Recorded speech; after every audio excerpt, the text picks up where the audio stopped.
Now, this next chapter, I want to talk about pack leadership. Dogs are pack animals, and the instinct is in them to be part of the pack. They need that pack structure. Now, before I explain that, let me back up and explain one thing to you guys.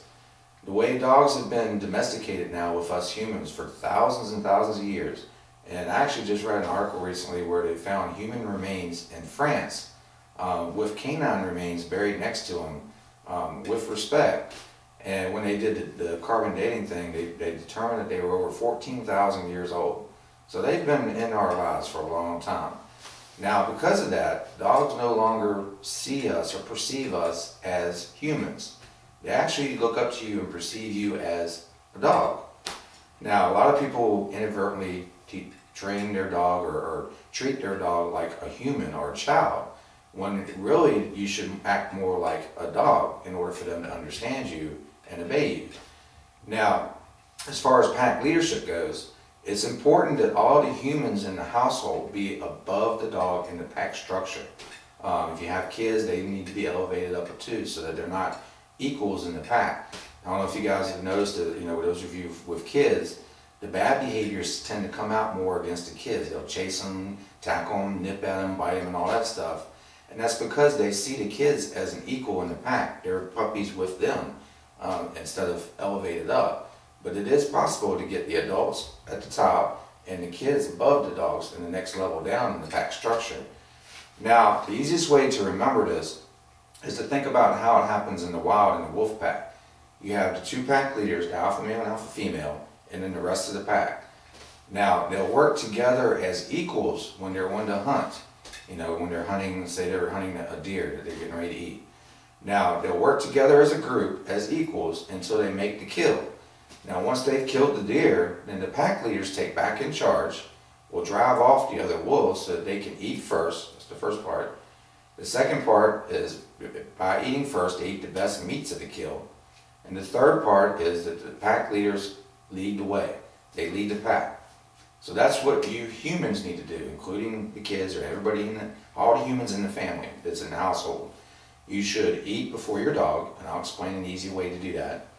You should eat the best meats of the kill, which is our human food. So they can smell our food, so they know it smells much better than their dog food. So not only is a lot of our food bad for your dog in the first place, but a pack leader wouldn't share the best meats of the kill. That's how your dog perceives it. So don't ever give your dog human food. Even taking leftover scraps from your dinner and trying to mix it in their dog food. Don't even do that, because they can smell it and taste it. They know it's your food, and that messes up the whole pack structure, just that one meal. Now, the third part is lead the pack. Until your dog understands stay or wait or heel and all that stuff you're going to learn in this video, at least bare minimum, when you put your dog on the leash and go out the door, you should hold your dog back, and all the humans that are going out with you need to step through the doorway first. Then you step through and then release your dog. And then you do the same thing when you come back in. So that all the humans go out the door first, then the dog, and then all the humans come in the door first, and then the dog. That way, you guys, all the humans are perceived as leading the way out of the den and back into the den. That's what a pack leader does. Now, later on, when we actually work on heel is walking by your side, but slightly behind you, because a pack leader leads the way. So if you do all that together, then heel is going to be easy for you, because they'll stay right there, slightly behind you. Now, the first one, eating before your dog. I know it's hard, especially if you have kids at home. It's hard to restructure your whole life. It's like a whole lifestyle change to actually eat your meal with the whole family before the dog eats. But you don't have to do that. They just need to see you eat something before you feed them.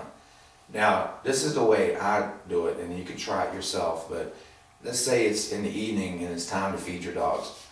Now, prepare their bowls. If everything you normally do, put their food in their bowls or water, but don't give it to them. Then grab yourself a cracker or a piece of bread or something like that, and squat down and eat it right in front of your dog. That way they see you eat something first. It doesn't have to be a whole meal. It could be just, a cracker or candy bar or anything. Then you feed your dogs. Now, later on, when you're actually getting ready to eat dinner, put your dogs outside or in another room or anywhere out of sight so that they can't see you eat. Now, it's a good way of tricking them because they still think you ate before them because you ate a cracker. They don't really know you actually ate dinner after them. So try it that way. Now, the way most people mess this up is they'll do the first part right. They'll eat a cracker in front of their dog, then feed the dog. Then later on when they're eating dinner, they'll put your dog in another room while they eat. And then a couple hours later, you're sitting around watching TV and watching a movie or whatever, and you want to get some popcorn or some chips or something like that. Can't let your dog see you eat it. Now, even though dogs live in the moment, like we mentioned earlier, they will remember that you ate before them, they've eaten their meal after you, their belly's still full. Now all of a sudden you're eating after them, so that puts them back in charge. And it can switch back and forth with just one meal. So I want you guys to try that for just one day. Just, 2 meals for your dog or 3 meals for puppies. And if you do that correctly, you will notice a major difference in your dog's behavior. Because if you think about it, your dog wouldn't dare jump on you, bite at you, bark at you, or any of that stuff if he truly perceives you as a pack leader. If he did, now this instinct is in every dog, even young puppies. If he did try to do that to you as a pack leader, that would be challenging you for leadership, and they know that that's a fight to the death. Now most dogs, unless your dog has major aggression problems, most dogs will just automatically back off and let you be in charge, especially young puppies. They're not going to challenge you at all. And young puppies really need that pack structure more than the adult dogs because they're not old enough to take in charge and be a pack leader. So if they don't have that pack structure and that leadership or somebody in that role for them, then it totally confuses them on who's in charge and what to do, and then their behavior just goes out the window.